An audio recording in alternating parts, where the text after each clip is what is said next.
Hello everyone, welcome to English tutorials. আজকের এই ছোট্ট ক্লাসটিতে আমরা ক্লাস 10-এর ইংলিশের অক্টোবরের মডেল অ্যাক্টিভিটি টাস্কের যাবতীয় প্রশ্ন উত্তর নিয়ে সংক্ষেপে আলোচনাটাকে সেরে ফেলবো এবং প্রত্যেকটি প্রশ্নের উত্তর খুব ভালো করে বুঝে নেবো, রাইটিং স্কিলের আনসার সমেত। তাই তোমাদের কাছে রিকোয়েস্ট, আনসারগুলো তো বুঝে নেবেই, তার সাথে সাথে ভিডিওটি ভালো লাগলে বা একটু হলেও হেল্প হবে বলে যদি মনে করো তাহলে প্লিজ ভিডিওটিকে লাইক করতে ভুলো না, শেয়ার করতে ভুলো না, আর ইংলিশ টিউটোরিয়াল চ্যানেলটিকে অবশ্যই করে সাবস্ক্রাইব করে নিও, বেল আইকনটাকে প্রেস করে নিও যাতে ইন ফিউচার এই ধরনের literature, grammar, spoken English, writing skill বা model activity task oriented video notification তোমরা প্রথমেই পেয়ে যাও। তাহলে চলো শুরু করে দেওয়া যাক মডেল অ্যাক্টিভিটি টাস্ক ক্লাস 10 ইংলিশের অক্টোবরের কোশ্চেন এবং তার আনসার্স।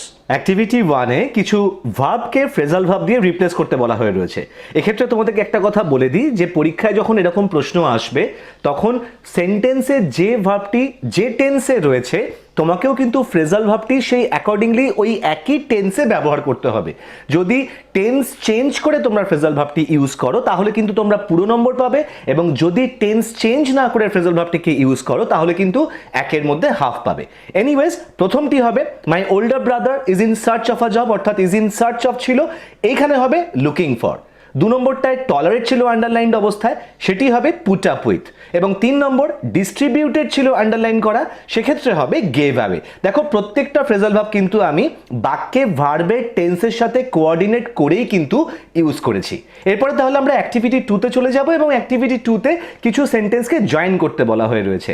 মজার কথা হচ্ছে যে এখানে শুধুমাত্র জয়েন করতে বলা হয়ে রয়েছে, অর্থাৎ তোমাকে কিন্তু বলে দেওয়া নেই যে তুমি এই সেন্টেন্স দুটিকে সিম্পল সেন্টেন্সে জয়েন করবে না কম্পাউন্ডে জয়েন করবে না কমপ্লেক্সে জয়েন করবে।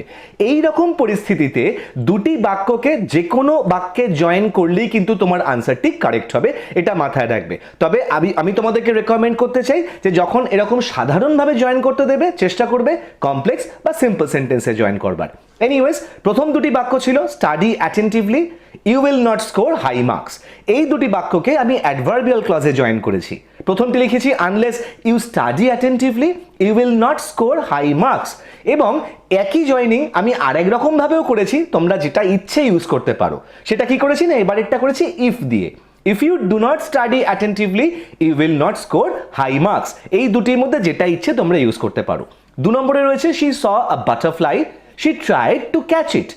এই দুটি বাক্যকে আমি কিরম ভাবে জয়েন করেছি দেখো, আমি প্রথমটি লিখেছি she tried to catch the butterfly when she saw it, অর্থাৎ সে প্রজাপতিটিকে ধরবার চেষ্টা করলো যখন সে সেটিকে দেখেছিল, অর্থাৎ এক্ষেত্রে আমি অ্যাডভার্বিয়াল ক্লজের ব্যবহার করেছি, অর্থাৎ কমপ্লেক্স সেন্টেন্সে জয়েন হয়েছে। এই দুটি বাক্যকেই আমি আবার সিম্পল সেন্টেন্সেও জয়েন করিয়ে দেখিয়েছি।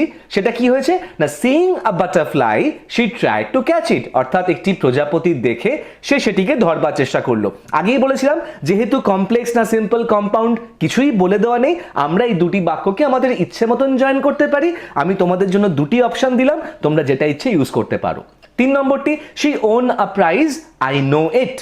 এটা করেছি কি না, I know that she won a prize, অর্থাৎ সিম্পল নাউন ক্লজের ব্যবহার করেছি। আবার নাউন ক্লজেরই একটু অন্য রকমের ভ্যারিয়েশন করে আবার বাক্যটিকে আরেক রকম ভাবে জয়েন করা হয়েছে। দেখো না, লেখা রয়েছে that she won a prize is known to me, অর্থাৎ এই দুটি বাক্যই কিন্তু নাউন ক্লজেই যোগ হয়ে রয়েছে। প্রথমটিতে নাউন ক্লজে অবজেক্ট ভার্বের অবজেক্ট হিসেবে ব্যবহার করা হয়েছে সাবঅর্ডিনেট ক্লজটিকে, এবং তার পরের বাক্যটিতে সাবজেক্ট অফ আ ভার্ব হিসেবে নাউন ক্লজের কিন্তু ব্যবহার হয়েছে। লাস্ট বাক্যটি he is my brother he is wearing a blue shirt, এটিকে আমরা রিলেটিভ ক্লজে জয়েন করব। দেখে নেওয়া যাক কি করা হয়েছে না, he who is my brother is wearing a blue shirt, অর্থাৎ সে যে কিনা আমার ভাই একটি নীল রঙের জামা পরে রয়েছে। এই বাক্য দুটিকে আবার অন্যভাবেও জয়েন করা হয়েছে রিলেটিভ ক্লজের সাহায্যেই। He who is wearing a blue shirt is my brother, অর্থাৎ সেই ছেলেটি যে কিনা একটা নীল জামা পরে রয়েছে সেই হয় আমার ভাই। দুটি বাক্যই রিলেটিভ ক্লজে জয়েন হয়ে রয়েছে, দুটি বাক্যের মধ্যে যেটা ইচ্ছে তোমরা ইউজ করতে পারো।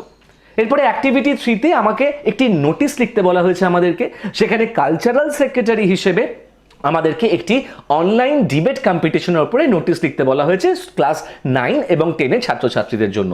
পুরো নোটিশের ফরম্যাটটা তোমাদেরকে আমি অলরেডি এই চ্যানেলে যেরকম ভাবে নোটিশ লেখা শিখিয়েছি ঠিক সেরকম ভাবেই ফরম্যাটটাকে মেনটেন করা রয়েছে, এবং আই থিঙ্ক যে তোমরা যারাই ওই নোটিশ রাইটিং এর ক্লাসটা করে নিয়েছো তোমরা নিজেরাই এই ধরনের নোটিশ খুব ইজিলি লিখতে পারবে।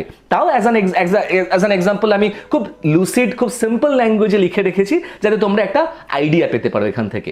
এনিওয়েজ, দেখে নেওয়া যাক স্কুলের নোটিশ। তাই আমরা এবিসি হাই স্কুল দিয়েছি, নিচে নোটিশ ক্যাপিটাল লেটারে লিখে আন্ডারলাইন করেছি, তারপরে নোটিশের হেডলাইনটা বা টপিকটা মেনশন করেছি। বাঁদিকে নোটিশের রেফারেন্স নাম্বার দেওয়া রয়েছে এবং ডান দিকে ডেট দেওয়া রয়েছে।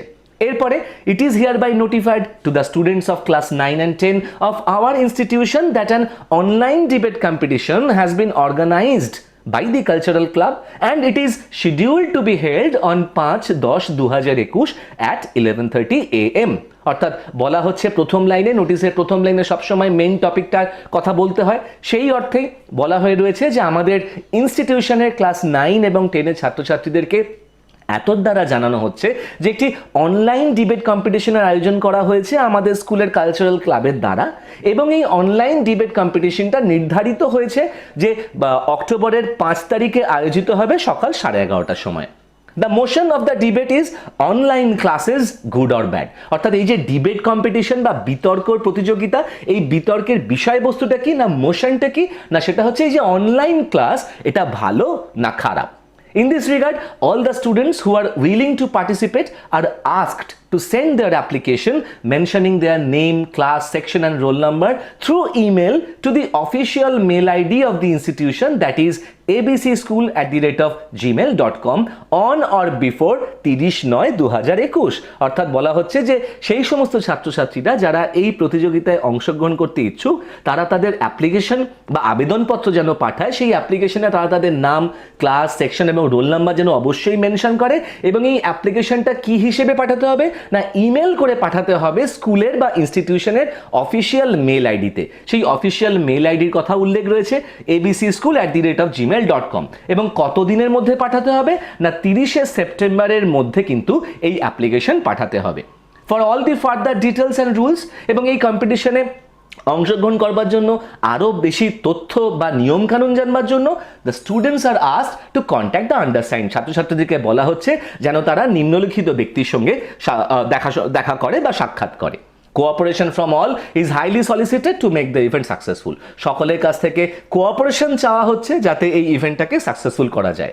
এটি একটি স্কুলের নোটিশ, সেই জন্য নোটিশের শেষে বাঁদিকে দেখো কাউন্টার সাইন বাই HM লিখতে হয়েছে, মধ্যিখানে স্কুলের সিল হিসেবে বা স্ট্যাম্প হিসেবে একটি কথা লেখা রয়েছে এবং নোটিশটি যিনি লিখছেন তার নাম দেওয়া হয়েছে সৌগত রয় এবং তার ডেজিগনেশন, তিনি কোন পদাধিকারী ব্যক্তি সেটাও কিন্তু নোটিশে মেনশন করতে হয়। আমরা সেটাও করেছি, লিখে দিয়েছি সেক্রেটারি কালচারাল ক্লাব। তাহলে আশা করি এই নোটিশটা তোমরা তো বুঝতে পেরেছো এবং এই নোটিশের সাহায্যে তোমরা এরকমই অন্যান্য নোটিশও নিজেরাই খুব সহজে লিখতে পারবে। মডেল অ্যাক্টিভিটির যে প্রশ্ন উত্তরগুলি আজকে আমরা আলোচনা করলাম, আশা করি এই উত্তরগুলি বুঝতে তোমাদের কারো কোনো প্রবলেম হয়নি এবং অ্যাবাভ অল যে রাইটিং স্কিলটাকে নিয়ে আমরা আলোচনা করলাম সেই রাইটিং স্কিলটিকে এক্সাম্পল হিসেবে ধরে নিয়ে একটু বুঝে নিয়ে আই হোপ যে তোমরা নিজেরাই ইন ফিউচার এই একই ধরনের রাইটিং স্কিলের সলিউশন খুব সহজে করতে পারবে এবং পরীক্ষায় খুব ভালো নম্বর পাবে। যাই হোক, যদি ভিডিওটি ভালো লেগে থাকে বা একটু হলেও হেল্প হবে বলে মনে হয় তাহলে প্লিজ ভিডিওটিকে লাইক করতে ভুলো না, শেয়ার করে দিও। আর ইংলিশ টিউটোরিয়ালস চ্যানেলটিকে হেল্প করতে চাইলে, সাপোর্ট করতে চাইলে প্লিজ ডু সাবস্ক্রাইব, বেল আইকনটাকে প্রেস করতে ভুলো না যাতে ইন ফিউচার এই ধরনের literature, spoken English, writing skill, grammar oriented video notification তোমরা প্রথমেই পেয়ে যাও। ইন দ্য মিন টাইম সকলে ভালো থেকো, stay safe, keep watching English tutorials, keep learning and thank you so much for giving me your time. Thank you.